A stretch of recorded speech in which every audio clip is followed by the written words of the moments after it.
देखो अगला जो टॉपिक है उसमें हम सॉल्युबिलिटी के बारे में बात करते हैं। ठीक है, सॉल्युबिलिटी अभी दो चीजें हमने पढ़ी थी, एक हमने कंसंट्रेशन टर्म पढ़ी थी और एक टर्म आपके पास क्या है, सॉल्युबिलिटी है। दोनों में छोटा सा डिफरेंस होता है। आप जब कंसंट्रेशन की बात कर रहे थे तब क्या कर रहे थे, सॉल्यूट आपने सॉल्यूट कितना लिया, कितने सॉल्वेंट में डिसॉल्व किया, वो आपके पास उसकी क्या थी, कंसंट्रेशन थी। कितना सॉल्यूट कितने सॉल्वेंट के अंदर डिसॉल्व किया वो उसकी कंसंट्रेशन बता रही थी।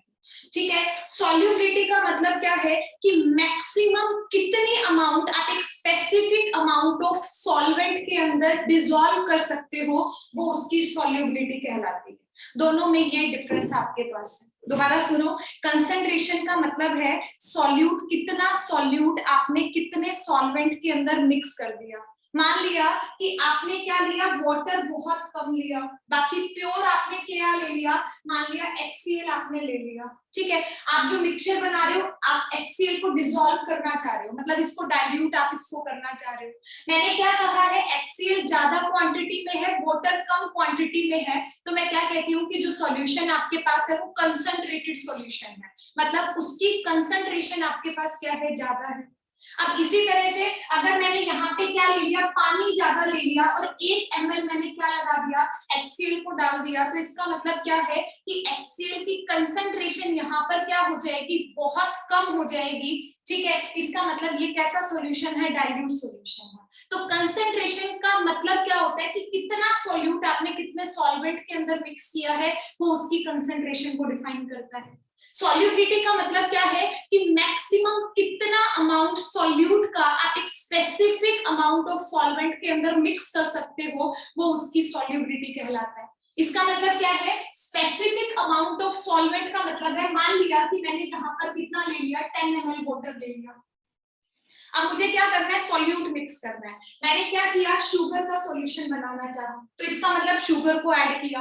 मैंने क्या कहा, कितना सॉल्यूट मतलब कितना शुगर मैंने एक स्पेसिफिक अमाउंट ऑफ सॉल्वेंट के अंदर ऐड किया, वो मैक्सिमम कितना ऐड किया, वो उसकी सॉल्युबिलिटी बताएगा। मतलब ऐसा पॉइंट आपने शुगर को मिक्स किया, ये डिसॉल्व हो गया, आपने और मिक्स किया, डिसॉल्व हो गया। एक टाइम ऐसा आएगा जब शुगर आपकी डिसॉल्व करना बंद कर जाएगी आपके पास। ठीक है, तो मैक्सिमम कितनी अमाउंट यहाँ पर डिसॉल्व हो जाती है, वो उसकी सॉल्युबिलिटी आपके पास कहलाती है। ये एक छोटा सा डिफरेंस आपके पास होता है। अभी तक कंसंट्रेशन टर्म पढ़ी थी, अब हम सॉल्युबिलिटी की बात करने वाले हैं। अब देखो सॉल्युबिलिटी आपको दो पढ़नी है, दो पढ़ेंगे जो आपके सिलेबस में है। एक आपके पास क्या है, गैसेस इन लिक्विड की बात करेंगे, और एक आपके पास क्या है, सॉलिड इन लिक्विड की बात करेंगे। सॉल्युबिलिटी दो चीजों में पढ़नी है, एक तो जब सॉलिड को लिक्विड में डिसॉल्व किया, जब एक आपने गैस को लिक्विड के अंदर डिसॉल्व किया, वो दो सॉल्युबिलिटी का केस आपको यहाँ पर पढ़ना है। सॉल्युबिलिटी पता चल गई। अब सॉल्युबिलिटी किन फैक्टर्स पे डिपेंड करती है, सॉल्युबिलिटी 3 फैक्टर्स पे डिपेंड करती है। पहला फैक्टर क्या है कि सॉल्यूट कैसा है।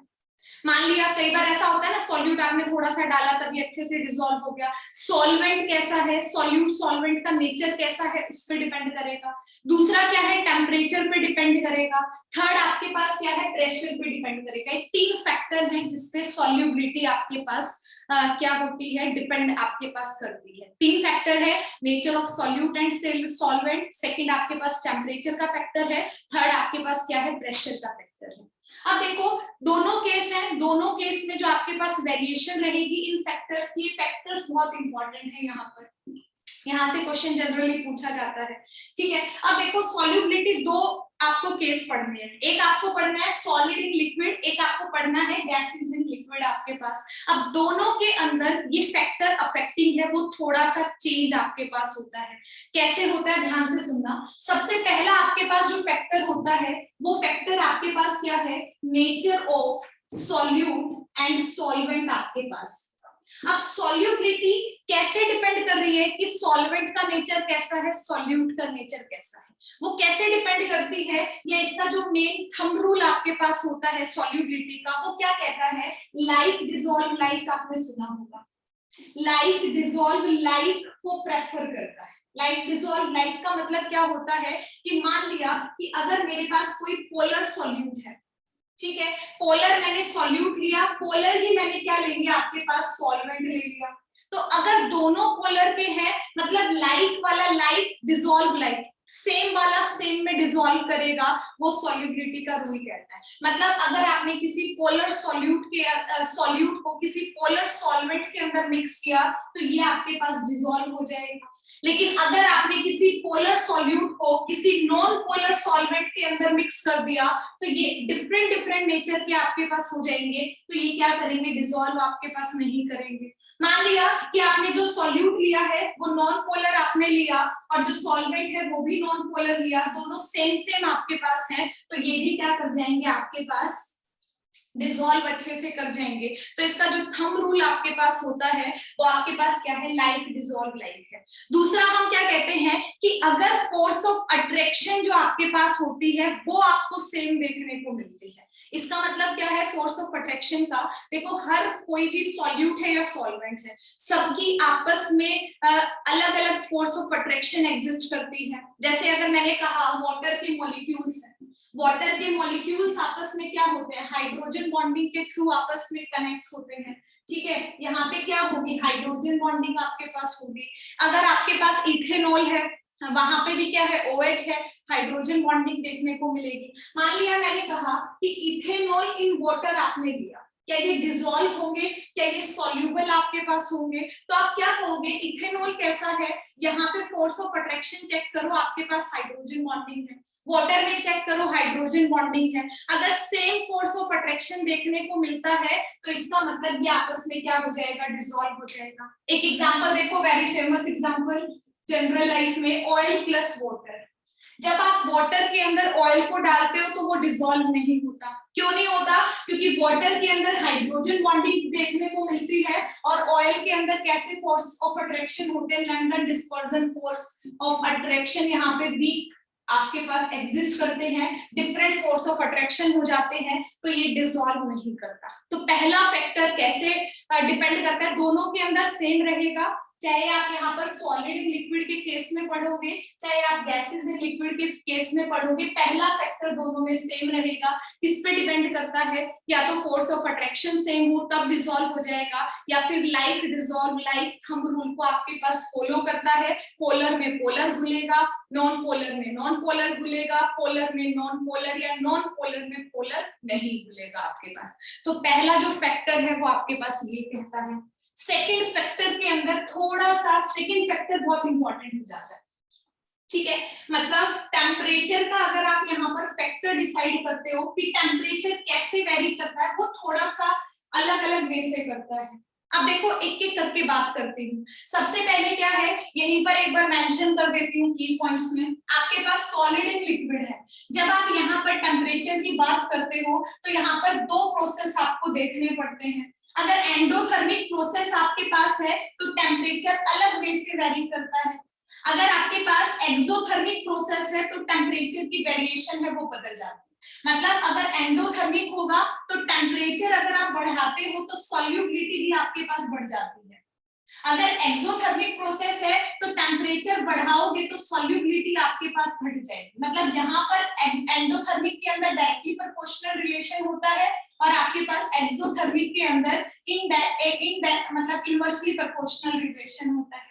ऐसे ही जब गैसेस एंड लिक्विड की बात करोगे वहां पे टेम्परेचर जब जब बढ़ाओगे सॉल्युबिलिटी क्या हो जाएगी, आपके पास कम हो जाएगी। ये दो फैक्टर आपको ध्यान रखने हैं। यहाँ पर हमेशा इनवर्सली प्रोपोर्शनल रहेगा, यहाँ पे डिपेंड करता है कि प्रोसेस कैसा है। अगर एंडोथर्मिक है तो आपके पास डायरेक्टली प्रोपोर्शनल रिलेशन होता है टेम्परेचर और सॉल्युबिलिटी के केस में, और अगर आपके पास इनवर्सली प्रोपोर्शनल आपके पास कब होगा, जब एक्सोथर्मिक होगा। अब देखो कैसे ये देखने को मिलता है। मान लिया मेरे पास कोई रिएक्शन है, मैंने क्या कहा A प्लस B है, उसने क्या बनाया C आपके पास बनाया, या फिर इन जनरल कह सकते हो कि आपने सॉल्यूट को सॉल्वेंट के अंदर मिक्स किया।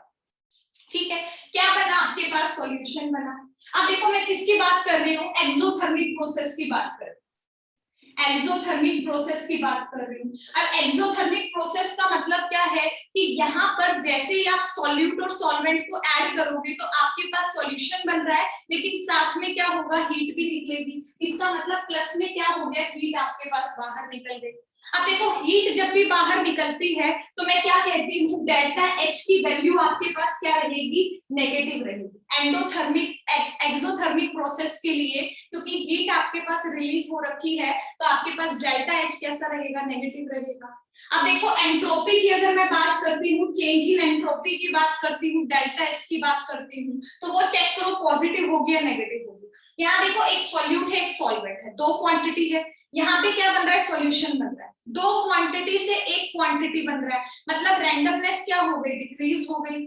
ठीक है, तो इसका मतलब एंट्रोपी क्या हो जाएगी, डिक्रीज कर जाएगी। और एंट्रोपी डिक्रीज करने का मतलब क्या है कि डेल्टा एस कैसा हो जाएगा, आपके पास नेगेटिव हो जाएगा। मतलब जब आप एक्सोथर्मिक प्रोसेस की बात कर रहे हो, क्योंकि एनर्जी रिलीज हो रही है, तो इसका मतलब डेल्टा एच नेगेटिव होगा। एंट्रोपी डिक्रीज कर रही है, तो इसका मतलब डेल्टा एच नेगेटिव होगा। और अगर आप एक फिजिकल रिएक्शन को चेक करना चाहते हो, वो किसके अकॉर्डिंग होता है, किस पे डिपेंड करता है, गिब्स फ्री एनर्जी चेंज पे डिपेंड करता है। क्या कहता है, Gibbs free energy change delta H T minus delta S इसके इक्वल होता है। मैं क्या कहती हूँ कि कब रिएक्शन पॉसिबल है, कब रिएक्शन स्पॉन्टेनियस है, कब रिएक्शन फिजिबल है, वो किस पे डिपेंड करती है, change in Gibbs free energy change पे डिपेंड करती है। हम हमेशा पढ़ते हैं कि डेल्टा जी जब जब आपके पास नेगेटिव होगा, सिर्फ तभी आपके पास कोई भी रिएक्शन पॉसिबल हो पाएगी, अदरवाइज रिएक्शन पॉसिबल आपके पास नहीं होगी। डेल्टा जी के नेगेटिव होने पे डिपेंड करती है। अब रिएक्शन तो हो रही है, ठीक है, आपको क्या देखना है, टेम्परेचर का फैक्टर देखना है कि टेम्परेचर पे इनवर्सली प्रोपोर्शनल कैसे होगा, वो चेक करो। डेल्टा एच क्या है, नेगेटिव है, ये वैल्यू नेगेटिव है माइनस में, इधर आपके पास टी है, डेल्टा एच कितना आ गया, नेगेटिव आ गया। अब देखो ये नेगेटिव मिलके क्या बनाएंगे, पॉजिटिव बनाएंगे। तो इसका मतलब आपके पास डेल्टा जी है, वो ओवरऑल किसके इक्वल होगा, इसके इक्वल होगा। अब ये देखो कि डेल्टा जी रिएक्शन पॉसिबल होनी है, ठीक है, रिएक्शन होगी तभी आप पढ़ोगे, तो डेल्टा जी का ओवरऑल कैसा होना चाहिए, नेगेटिव होना चाहिए। अब इसका नेगेटिव कब होगा, जब यहाँ पर देखो डेल्टा एस तो नेगेटिव ही है, अगर मैंने टेम्परेचर बढ़ा दिया तो इसका मतलब ये पॉजिटिव क्वांटिटी आपके पास बढ़ जाएगी और डेल्टा जी कैसा हो जाएगा, पॉजिटिव हो जाएगा। लेकिन अगर मैंने इस टेम्परेचर की वैल्यू को कम रखा तो ओवरऑल ये पॉजिटिव क्वांटिटी वैल्यू आपके पास कम हो जाएगी और माइनस वाली जो वैल्यू है वो आपके पास ज्यादा हो जाएगी। तो ज्यादा में से कम वाला आप माइनस करोगे तो ज्यादा वाले का साइन आता है, मतलब ओवरऑल जो वैल्यू रहेगी वो कैसी रहेगी, नेगेटिव रहेगी। दोबारा ध्यान से सुनो क्या बोला है, मैंने सिर्फ इतना कहा है कि ये वाली वैल्यू नेगेटिव है, ये वाली डेल्टा एस की वैल्यू नेगेटिव है। आपको क्या चाहिए, डेल्टा जी को पॉजिटिव बनाना है, delta G positive sorry negative बनाना है ताकि रिएक्शन पॉसिबल रहे। अब ये नेगेटिव कब होगा, जब ये नेगेटिव वैल्यू बड़ी होगी, पॉजिटिव वैल्यू छोटी होगी, तभी तो होगा। मान लिया -10 एक +2 आपने किया तो कितने के इक्वल आएगा, -8 के इक्वल आएगा। अगर आपने क्या किया, -10 प्लस में आपने यहाँ पे 12 कर दिया, तो यहाँ पर देखो आपके पास प्लस क्वांटिटी है वो बड़ी है, तो आंसर कितना आएगा, +2 में आएगा। और जब जब आपके पास डेल्टा जी की वैल्यू जितनी पॉजिटिव रहेगी, इसका मतलब रिएक्शन नॉन स्पॉन्टेनियस रहेगी, वो रिएक्शन पॉसिबल होगी ही नहीं प्रैक्टिकल। जब जब आपको कोई रिएक्शन पॉसिबल है या नहीं देखना है, तो उसके लिए डेल्टा जी आपको कैलकुलेट करना है। अब देखो डेल्टा जी यहाँ पर आपको ओवरऑल नेगेटिव बनाना है, तो उसके लिए टेम्परेचर कितना करना पड़ेगा, कम वैल्यू करनी पड़ेगी। इसका मतलब टेम्परेचर आपको लो सेट करना पड़ेगा। अगर टेम्परेचर की वैल्यू को लो सेट करोगे तभी ओवरऑल ये वाली क्वांटिटी आपके पास पॉजिटिव रहेगी और ये वाली नेगेटिव आपके पास बड़ी रहेगी, तभी रिएक्शन फिजिबल होगी। तो इसका मतलब एक्सोथर्मिक रिएक्शन के लिए टेम्परेचर आपको क्या करना पड़ेगा, कम सेट करना पड़ेगा। टेम्परेचर कम करोगे तभी सॉल्युबिलिटी आपके पास क्या रहेगी, यहाँ पे बढ़ेगी। तो इसीलिए यहाँ पर इनवर्सली प्रोपोर्शनल रिलेशन देखा जाता है। और जब एंडोथर्मिक की बात करोगे वहां पे आपके पास डायरेक्टली प्रोपोर्शनल रिलेशन आता है, ठीक है। तो यहाँ पर जब आप सॉलिड एंड लिक्विड में बात करोगे तो एंडोथर्मिक के केस में टेम्परेचर बढ़ेगा तो सॉल्युबिलिटी बढ़ेगी। अगर एक्सोथर्मिक प्रोसेस आपके पास दिया हुआ होगा तो इसका मतलब टेम्परेचर बढ़ेगा तो सॉल्युबिलिटी टेम्परेचर बढ़ाने के साथ साथ घटती चली जाएगी। लेकिन अगर liquid in gases in liquid की बात करेंगे, वहां हर बार आपके पास क्या रहेगा, जैसे जैसे आप टेम्परेचर बढ़ाते चले जाओगे, क्योंकि गैसेस और लिक्विड की बात कर रहे हो आप, तो टेम्परेचर बढ़ाओगे तो सॉल्युबिलिटी क्या हो जाएगी, घटती हुई आपके पास नजर आएगी। एक ये बहुत इंपॉर्टेंट फैक्टर था, क्योंकि स्पेशली इंपॉर्टेंट किसके लिए है, सॉलिड इन लिक्विड के लिए, क्योंकि यहाँ पर वेरिएशन है, एंडोथर्मिक के लिए अलग है, एक्सोथर्मिक के लिए अलग है। पेपर में पूछता है कि एक्सोथर्मिक के लिए बताओ कैसे टेम्परेचर पे डिपेंड करेगा, एंडोथर्मिक पे बताओ कि कैसे टेम्परेचर पे डिपेंड करेगा, तो वो सारा का सारा आपको डायरेक्टली रिलेशन याद रखना है। ये आपको याद नहीं रखना, ये सिर्फ आपकी समझ के लिए है। आपको डायरेक्टली रिलेशन याद रखना है, टेम्परेचर बढ़ाने से बढ़ेगा या घटेगा, या घटेगा डायरेक्टली होगा या इनवर्सली होगा, सिर्फ और सिर्फ इतना याद करना है 1 मार्क के क्वेश्चन में। अगला देखो, ये मैंने यहाँ पे ऐड की, फैक्टर पे डिपेंड नहीं करता इनर्ट गैसेस पे, लेकिन एक बार पेपर में 1 नंबर में पूछा गया है कि अगर इनर्ट गैस आपने ऐड कर दी तो आपकी सॉल्युबिलिटी पे क्या फर्क पड़ेगा। अब देखो सॉल्युबिलिटी है, किस पे डिपेंड कर रही है, नेचर ऑफ सॉल्यूट सॉल्वेंट पे डिपेंड कर रही है, टेम्परेचर पे डिपेंड कर रही है, प्रेशर पे डिपेंड कर रही है। इनर्ट गैस को ऐड करोगे कोई फर्क आपके पास नहीं पड़ेगा, तो यहाँ लिख देना इनर्ट गैस के ऊपर आपके पास कोई इफेक्ट नहीं पड़ेगा। अगर आपने इनर्ट गैस को ऐड किया तो यहाँ पे no effect on solubility of solid in liquid. ठीक है, ये क्वेश्चन 2-3 बार 1-1 मार्क के अंदर पूछा गया है। अगला देखो, प्रेशर का जो आपके पास टर्म है ये भी बहुत इंपॉर्टेंट है। अब प्रेशर की टर्म इंपॉर्टेंट क्यों है ये देखो दोनों में। अगर मुझे सॉलिड इन लिक्विड की बात करनी है, वहां पर अगर आप प्रेशर बढ़ाते हो तो सॉल्युबिलिटी पे कोई ज्यादा फर्क नहीं पड़ता है। आप क्या कहोगे, on increasing the pressure on the solid in liquid, आपके पास there is no significant role of pressure in this solubility solid in liquid. आपके ऊपर कोई सिग्निफिकेंट रोल नहीं पड़ता अगर आप प्रेशर को कम या ज्यादा करते हो। आपके पास ऑलमोस्ट क्या रहता है, नो इफेक्ट की हम बात करते हैं। ठीक है, ज्यादा कोई खास फर्क देखने को नहीं मिलता, एज इट इज आपके पास रहता है। किसके केस में, जब आप सॉलिड इन लिक्विड के केस में पढ़ते हैं। ठीक है, अब इंपॉर्टेंट क्यों है, जैसे ही आप गैसेस इन लिक्विड की बात करते हो वहां पर क्या होता है कि जैसे जैसे आप प्रेशर को बढ़ाते चले जाते हो, आपकी सॉल्युबिलिटी है, सॉल्युबिलिटी किसकी, solubility of gases in liquid है, वो आपके पास क्या है, बढ़ती हुई चली जाती है। और इसी फैक्टर को हम क्या कहते हैं, आगे हेनरी लॉ पढ़ते हैं।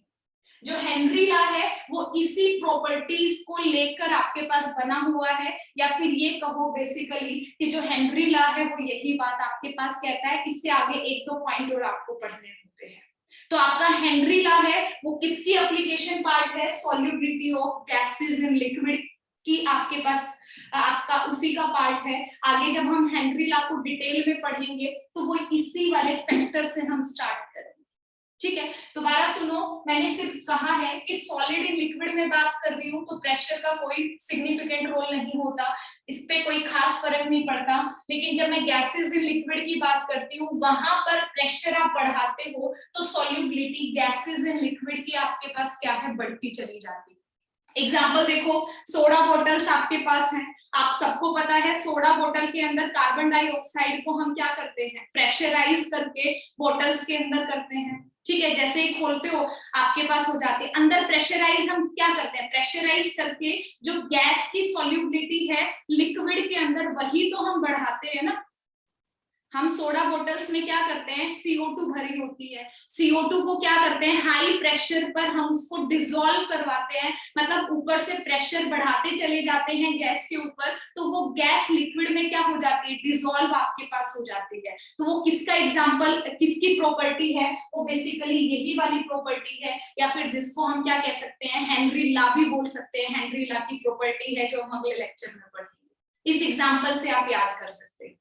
तो इस वाले लेक्चर के अंदर इतना ही था कि सॉल्युबिलिटी क्या होती है, किन फैक्टर्स पे डिपेंड करती है, ठीक है आपके पास, और जो पर्टिकुलर 2 केस हमें पढ़ने हैं उन दोनों में कैसे वेरिएशन आपके पास होती है। अगले लेक्चर में हम हेनरी लॉ के बारे में बात करेंगे।